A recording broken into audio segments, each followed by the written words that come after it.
Qualifier le président de la République d'ordure, ce n'est pas bien poli. Mais est-ce que c'est illégal pour autant? Cette femme se prénomme Valérie. L'autre jour, vendredi 24 mars, à 10h du matin, ça sonne à sa porte. Elle ouvre et se retrouve face à 3 policiers. Les 3 hommes l'emmènent rapidement au commissariat. Bon, ce qu'elle a fait n'est pas très bien élevé, mais est-ce que ça méritait pour autant 9 heures de garde à vue? Du point de vue moral, je n'en sais rien. Mais juridiquement, je peux vous dire que ce n'est pas légal.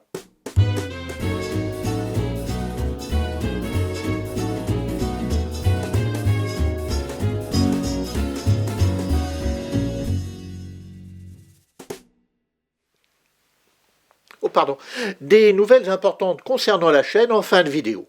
Alors juridiquement, comment ça se passe? La garde à vue, je vous en ai déjà parlé à plusieurs reprises. Par exemple, ici, je ne reviens pas dessus, sauf pour vous rappeler qu'il ne s'agit pas d'une peine de prison, mais d'une simple privation provisoire de liberté. Ah ben ça va alors. Elle permet d'interroger quelqu'un qui est suspecté d'avoir commis une infraction grave. Sauf exception, la garde à vue dure 24 heures à l'initiative d'un OPJ, d'un officier de police judiciaire, et elle peut être renouvelée une fois par un juge. Pour revenir à Valérie, cette affaire a commencé après que le sous-préfet de Saint-Omer a déposé une plainte contre X à la suite de la publication de cette photo. Retenez bien ça, c'est important pour la suite. C'est le sous-préfet qui dépose plainte. Gros lèche-pompe. Tout d'abord, l'insulte au président de la République. Il y a eu longtemps dans notre droit un délit d'offense au chef de l'État.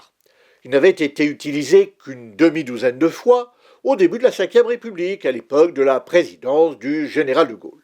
Et ensuite, plus personne ne l'avait plus utilisé jusqu'à Sarkozy. En effet, à la suite de l'affaire Casse-toi pauvre con, vous savez, cette réflexion, un peu déplacée du chef de l'État, eh bien, un ancien conseiller général socialiste avait brandi un panneau avec ces mots sur le passage de Sarkozy, et il avait été condamné pour ça. À propos, vous connaissez cette phrase de Beaumarchais, sans la liberté de blâmer, il n'est pas d'éloge flatteur. Mais est-ce que vous connaissez la suite? Il n'y a que les petits hommes qui redoutent les petits écrits. C'est dans le mariage de Figaro. Alors maintenant, si tu cherches à me vexer avec ta culture, reste en merde! Il faut bien dire que ça a un petit arrière-goût de crime de lèse-majesté, et ça n'a plus trop sa place dans une démocratie moderne. C'est pourquoi la Cour européenne des droits de l'homme avait condamné la France quelques années plus tard dans l'affaire du conseiller général. La Cour avait estimé que ça portait atteinte à la liberté d'expression. La France en a donc tiré les conséquences qui s'imposent et une loi de 2013 est venue supprimer l'infraction d'offense au chef de l'État. Aujourd'hui, le président de la République n'est plus protégé contre cette offense, mais simplement par l'article 31 de notre bonne vieille loi de 1881. Mais si vous savez, la loi sur la liberté de la presse dont je vous parle très régulièrement sur Vous avez le droit, ce texte protège les détenteurs de l'autorité publique contre l'injure et la diffamation, y compris le président de la République. Il s'agit du délit d'injure publique envers le président de la République par parole, écrit, image ou moyen de communication par voie électronique. C'est puni d'une amende de 12 000 € au maximum, mais notez bien, c'est important aussi pour la suite, il n'y a pas de peine de séchoir prévue pour ça. C'est donc sur le fondement de ce texte que Valérie est poursuivie et qu'elle ne sera vraisemblablement pas condamnée. En effet, je vois 2 problèmes juridiques importants dans cette affaire qui empêchent sa condamnation. Il aurait fallu une plainte d'Emmanuel Macron lui-même et de toute façon, il n'était pas légal de mettre cette personne en garde à vue dans ce cas précis. Premièrement, il n'y a pas eu de plainte d'Emmanuel Macron. Je vous disais tout à l'heure que c'était le sous-préfet de Saint-Omer qui avait déposé plainte contre X pour déclencher cette affaire. Gros lèche-pompe. Seulement l'article 48 de la loi de 1881 est très clair. La poursuite n'aura lieu que sur la plainte de la personne intéressée. Ce n'est pas Macron qui a porté plainte, mais le préfet. Donc cette poursuite est illégale. L'Élysée a d'ailleurs confirmé qu'il n'y avait pas de dépôt de plainte de la part d'Emmanuel Macron. Bref, c'est plié. Il est impossible de poursuivre et de condamner. Deuxièmement, la garde à vue. Ici aussi, il y a un problème. Il est normal de pouvoir mettre en garde à vue quelqu'un qui est suspecté d'avoir commis une infraction. Seulement, ça n'est possible que si l'infraction est passible d'une peine de séchoir. Et ce n'est pas le cas ici, puisque Valérie n'encourt au maximum qu'une amende de 12 000 €. Ah ben ça va alors. Cette garde à vue est donc illégale. Et non seulement c'est illégal, mais en plus celles et ceux qui l'ont fait ont commis une infraction, et une infraction grave. Ça s'appelle un acte attentatoire à la liberté individuelle, et c'est punissable de 7 ans de séchoir et de 100 000 € d'amende. Vous le voyez, une fois encore, le droit est aussi là pour protéger nos libertés, et les personnes dépositaires de l'autorité publique ne peuvent évidemment pas faire n'importe quoi. Alors qu'est-ce qui va se passer maintenant ?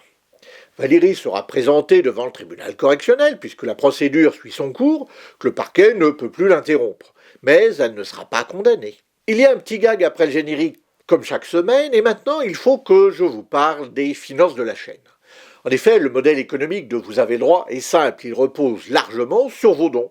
Ça représente environ la moitié des revenus de la chaîne. Seulement, la plateforme Utip, qui était l'une des 2 plateformes de financement participatif que j'utilisais, vient de fermer.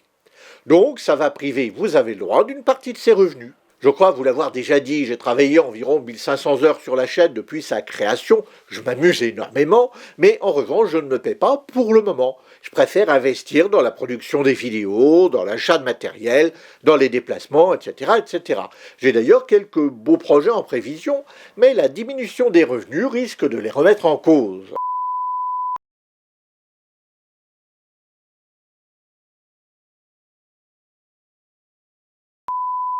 C'est pourquoi j'encourage celles et ceux qui donnaient jusqu'à présent sur Utip de le faire maintenant sur Tipeee.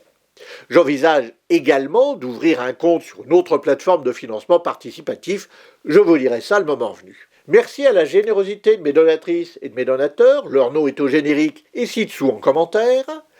Cette vidéo n'existerait pas sans leur aide, et si elle vous a plu, vous pouvez regarder l'une ou l'autre de ces 2 vidéos de Vous avez le droit.